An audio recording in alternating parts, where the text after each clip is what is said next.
Para bigyan tayo ng update sa magiging presyo ng mga produktong petrolyo at sa iba pang usapin sa enerhiya, kausapin natin si Energy Secretary Sharon Garin. Magandang umaga, Secretary Garin, at welcome po sa Balitang Hali. Good afternoon po sa lahat and thank you for Magtutuloy-tuloy po ba yung oil price rollback sa susunod na linggo at magkano po kaya? Yung price rollback kasi or yung change, kailangan namin mga 5 days na average. So mulang Lunes hanggang Friday today, kailangan namin yung complete data. So ma-announce namin siguro yan by this weekend pa. Tatapusin muna yung trading for today and then we will know kung ano po yung amount. So far naman parang mukha namang may rollback siya. Pero observe muna natin, ayoko lang muna mag-speculate hanggang sigurado na po. Kamusta po yung supply ng produktong petrolyo sa bansa? Ang supply po natin maayos naman at ang mga oil companies natin tuloy-tuloy yung bili nila. Pati yung PNOC na yung gobyerno yung bumibili.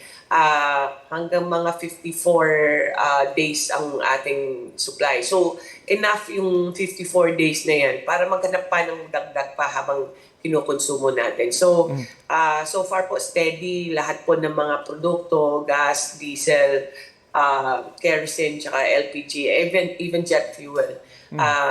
Maayos pa naman yung supply natin. Sinisigurado po natin, maigi pong binabantayan yan para siguraduhin na unang-una huwag tayong maubusan. And so far, okay pa naman yung supply natin. Meron pa rin po ba kayo natatanggap na reklamo mula sa mga pribadong kumpanya na excessive yung singil sa kanila doon sa kanilang mga pinagbibilhan ng petrolyo?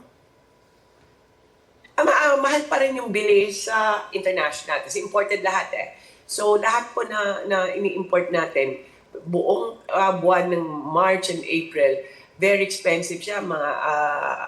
Ang laki ng increase talaga, hindi lang sa produkto, kundi pati sa transportation niya, sa insurance niya, premium niya. Pero kaya po binabantayan ng maigi para yung kung ano yung sisingil nila sa gas station, yun yung tamang dapat isingilin. So far 2 linggo na po na DOE na or gobyerno yung nagdidikta ng adjustments. So, nakaka-reflect naman ng maayos kung ano po yung mga changes sa international. Pero wala tayong makagawa talaga sa presyo kasi presyo international yan, importation and it's not, wala tayong local production kasi. Ano pa bang mga hakbang ang inihanda ng Energy Department sakaling muli pong umigting yung giyera at maapektuhan yung supply natin ng mga produktong petrolyo? Hindi tayo tumitigil, yun nga yung utos ng presidente na dapat talaga siguraduhin na may supply tayo. So, every day, every week, mula nung nag-umpisa yung gera, hindi po kami tumitigil na nagmamonitor at naghahanap po opening other avenues or other countries na pwedeng mag-supply kasi sarado nga yung Middle East. So, kahit po na bumababa po, nagro-rollback yan, hanggang hindi pa natatapos yung gera, hindi po tumitigil po yung DOE to and making sure that the supply is sufficient. And other than that po, ay yung price monitoring natin at sinisigurado natin na may mga tama yung ginagawa ng mga oil companies natin at tumutulong din tayo sa gobyerno na paano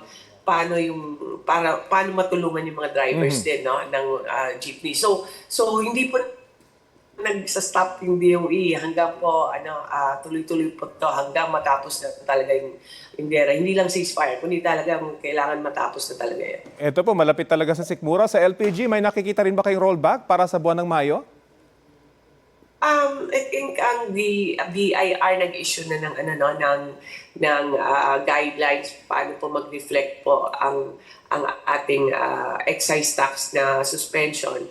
So kung may bababa, yun po kailangan bumaba siya kung effective na at implement na ng BIR or ng DOF yung suspension ng excise tax. Pero yung LPG kasi, once a month lang yan nag-a-adjust. So, ang adjustment na naman nila yan is mga first week of May na naman. So, isang beses lang yan po, napapalitan yung presyo pa. So, pag napansin kayo na nag-increase every week, bawal po yan. I-report nyo po sa DO. Okay. At ngayon pong tag-init, kumusta po ang supply ng kuryente natin? May mga aasahan bang rotational brownouts? At susugan ko na rin po, kasi inanunsyo nyo dati na bibilisan yung construction ng mga renewable energy, particular yung solar. Kumusta po ito? Okay, maayos naman yung pagpabilis. Ano bakit kasi minabadali natin na matapos nila ahead of schedule, April especially. Kasi ayaw nating tumaas ang presyo ng kuryente. So, ano yung pinakamura ngayon? Ang pinakamahal, diesel at LNG, no? Yung imported na gas. So,